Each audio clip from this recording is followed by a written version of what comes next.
Hello friends. आज 17 अगस्त 2026। आज market open हुआ। हालांकि फ्लैट कुछ ऐसा ओपन हुआ था, लेकिन फिर भी गैप डाउन था।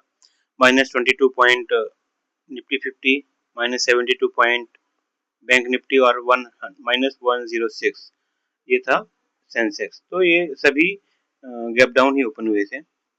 अब लेकिन कैसे मार्केट ने क्या किया और मैं क्या सोच रहा था और मार्केट ने कैसा रिएक्ट किया और मैंने किस तरीके से जो ट्रेड किया है या मेरी जो सोच क्या थी उसको हम देखते हैं।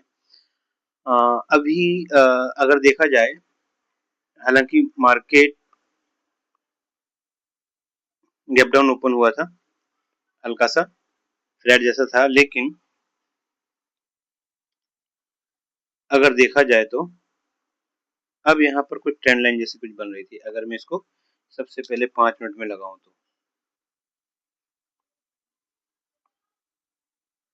तो मैंने लगाया हुआ था, मान के चलो इधर से।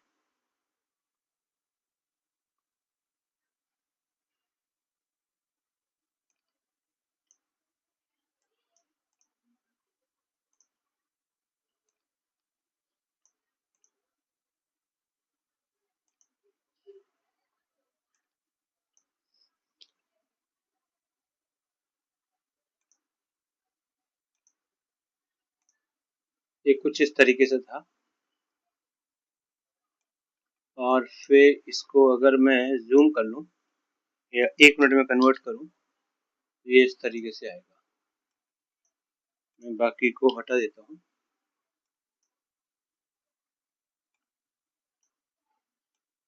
अब यहाँ पर जो मैं सोच रहा था, देखो, एक तो कल का जो लो था उसको भी ब्रेक किया और प्लस ट्रेंड लाइन के पास आ गया। अब यहाँ पर मैंने नहीं लेने का सोचा, लेकिन जब उसने एक बॉटम बनाकर ग्रीन कैंडल बनाई ना, उसके बाद मैंने एंट्री लेने का सोचा। मैंने एंट्री लिया, लेकिन ये अब मेरा लगभग जो था नीचे जा रहा था, तो मुझे लगा कि नहीं, अभी ये शायद सस्टेन नहीं करेगा, इसलिए मैं इसमें एग्जिट हो गया और यहाँ पर मुझे पहला जो एसएल था वो लेना पड़ा।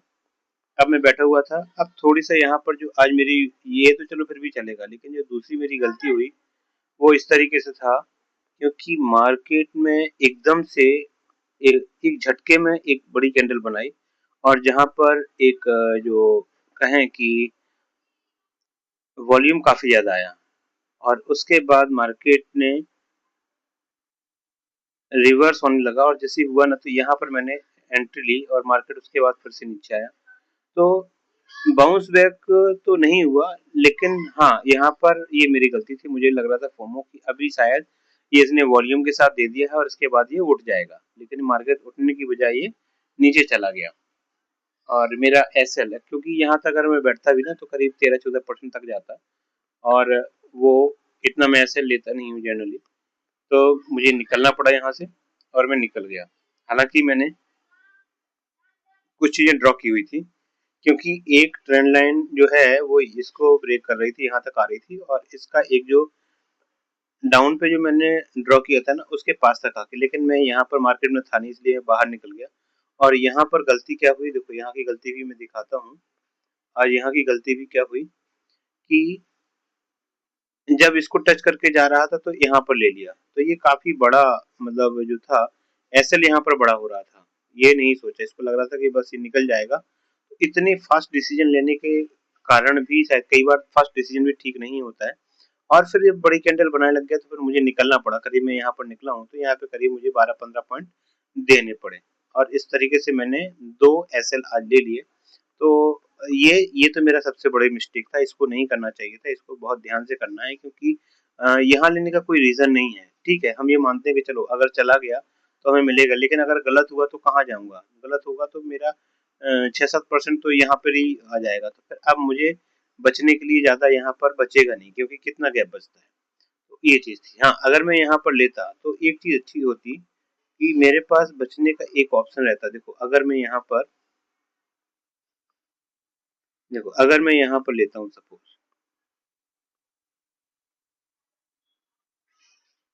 तो भी मेरा जो एसएल, अगर मैं 10% लेता हूँ ना, तो भी यहाँ पर कवर नहीं, यहाँ पर कोई दिक्कत नहीं आती। देखो ये 8% जैसा होता और मैं सरवाइव कर जाता। तो यहाँ पर गलती यही थी कि जो मैंने हाई पर लिया, तो इस चीज से बचना है आगे के लिए। हालांकि देखो ये नीचे जाके फिर क्या हुआ, इसने काफी अच्छा, मैं वॉल्यूम को हटा देता हूँ। देखो अभी क्या हुआ, अगर मैं इसको और थोड़ी सा देखो, मेरे केवल 2 ही ट्रेड थे आज और कॉल में थे। लेकिन वही है, अगर सही समय पर अगर आप ट्रेड नहीं करते हो, क्योंकि इसमें 2 चीजें ही होती हैं, 3 चीजें। एक तो आप बाय कर सकते हो, सेल कर सकते हो, या आप वेट कर सकते हो। तो यहाँ पर 2 चीजें हुई, चलो यहाँ पर तो फिर भी ठीक था, लेकिन ये वाला ट्रेड गलत था मेरा, ये मिस्टेक था। यहाँ पर नहीं लेना चाहिए था।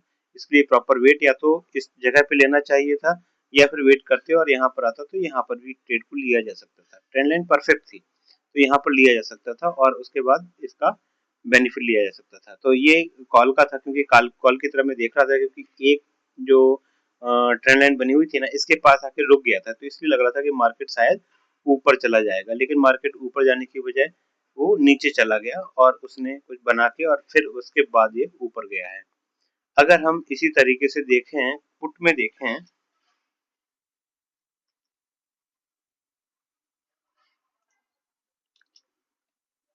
तो पुट में क्या था, अब देखो, अब पुट में जो इसको चलो मैं हटा देता हूँ। अब पुट में जो ना लेने का रीजन क्या था, उसको भी देखते हैं, और ले क्यों सकते थे ये भी देखते हैं। हालांकि कुछ चीजें ऐसी होती हैं कि हम बनने के बाद लगता है, बनने के बाद लगता है कि शायद ये है, लेकिन नहीं। देखो एक ट्रेंड लाइन बन रही थी यहाँ पर, और जो पहली कैंडल बनी और ये काफी बड़ी बनी। अब लेकिन ना लेने का रीजन ये था, क्योंकि ये जो बननी थी, ये कल का जो हाई था ना, उसके ऊपर तक पुट पहुंच गया था, और यहाँ पर ही काफी टाइम तक इसने मूव किया। लेकिन अब यहाँ पर ये था, मुझे यही लग रहा था कि सपोज ये नहीं निकला तो शायद ये क्योंकि रेजिस्टेंस लगाएगा, लेकिन रेजिस्टेंस को तो क्रॉस कर चुका था। तो जितने लोग बैठे होंगे ना, उनको तो वैसे ही उसने रिस्क में आ गए थे। तो अब यहाँ पर सेलर्स तो होंगे नहीं पुट के लिए। अब क्या था, तो यहाँ पर बायर्स ही आ सकते थे, लेकिन मुझे यही लग रहा था क्योंकि इतनी बड़ी कैंडल बनी है, और अगर मैं यहाँ लेता हूँ तो करीब 15-17% का एसएल मेरा लग जाता, और मैं नहीं चाहता था कि ऐसा हो। इसकी वजह से मैंने थोड़ी सा दूसरी तरफ ट्राई किया सोचने का। लेकिन यहाँ पर एक छोटा सा माइनर अगर देखा जाए, क्योंकि मार्केट अगर ये इसके पास आता है, क्या बोलते हैं, अपना लो के पास आता है ना, तब यहाँ पर ट्रेड किया जा सकता था। अगर ये यहाँ पर देखो एक ट्रेंड हल्की सी बनी थी, अगर यहाँ पर कर लिया जाता तो एक अच्छा स्टार्टिंग का जो था वो एक बेनिफिट मिल सकता था, लेकिन वो हमने मिस किया। वो केवल उसके पीछे रीजन यही यही था। तो ये आज के ट्रेड थे। अब अगर हम देखें कि आज जो हमने ट्रेड किए हैं किस तरीके से हैं, देख लेते हैं। देखो आज मेरे 2 ट्रेड हैं खाली, और दोनों कॉल में ही हैं। देखो ठीक है, एक 921 पे लिया था, एक 1018 पर लिया था। इस तरीके से 2 ट्रेड हैं, और मेरा जो पीएनएल है वो यह है। तो आज हमने ओवरऑल लॉस ही किया है, लेकिन हम जो देखें ये है कि हमने ओवर ट्रेडिंग नहीं की। यहाँ पर एक चीज अच्छी थी, प्लस बार बार इसमें लगा नहीं कि अभी चलो मैं ले लूं कर लूं। हाँ, जो गलती ये थी कि बीच में मैं मार्केट से उठ के चला गया था। उसका रीजन यही था क्योंकि मैंने 2 लॉस ऑलरेडी कर चुका था, तो इसलिए ही मैंने उचित समझा कि यहाँ से उठ जाऊं। और कहीं तक वो ठीक भी था, क्योंकि आप कब तक वहां पर बैठ सकते हो, क्योंकि फिर हर कैंडल हर जगह कहीं ना कहीं अपॉर्चुनिटी लगती है, और बाद में पता चलता है कि वो हम ट्रैप में फंस गए। तो ट्रैप में फंसने से अच्छा है कि अपॉर्चुनिटी मिस हो जाए, वो चलेगा। तो हमें वही देखना है कि भाई ट्रैप में ट्राई करना है कि फंसना नहीं है। क्यों? क्योंकि हमारा जो डेली का एक लिमिट है, वो अगर क्रॉस हो जाएगी तो फिर हम आगे ट्रेड नहीं कर पाएंगे, क्योंकि वही है। तो इसलिए हमें उसको बचा के रखना है। हाँ, एक चीज हो सकती है कि हमने सही तरीके से लिया, अब मार्केट नहीं चला, कोई बात नहीं, चला जाएगा, और जब जिस दिन हमारे साइड बनेगा तो हमें ज्यादा दे के जाएगा। बस यही ट्रेड है, डिसिप्लिन ट्रेड है एक्चुअल में। अगर डिसिप्लिन ही नहीं बचता है तो फिर ट्रेड का कोई मीनिंग ही नहीं रह जाता है। और कोई भी ट्रेडर ऐसा नहीं होगा जिसके पास डिसिप्लिन ना हो। डिसिप्लिन होगा तभी वो ट्रेडर बनेगा, अदरवाइज वो फिर कह दें कि वो जुआरी ही है। ठीक है, तो आज हमने डिसिप्लिन फॉलो किया, ठीक है। और जो भी लॉस हुआ उसको एक्सेप्ट किया। चलिए अब कल देखते हैं, कल फिर से हम ट्राई करेंगे और अपने डिसिप्लिन को मेंटेन करेंगे और उसको ही हमें फोकस करना है कि डिसिप्लिन हमारा बिगड़े नहीं और उस पे ही हमें चलना है। बाकी ट्रेड बाई प्रोडक्ट है, मेन हमारा है डिसिप्लिन। चलिए मिलते हैं। Okay, thank you.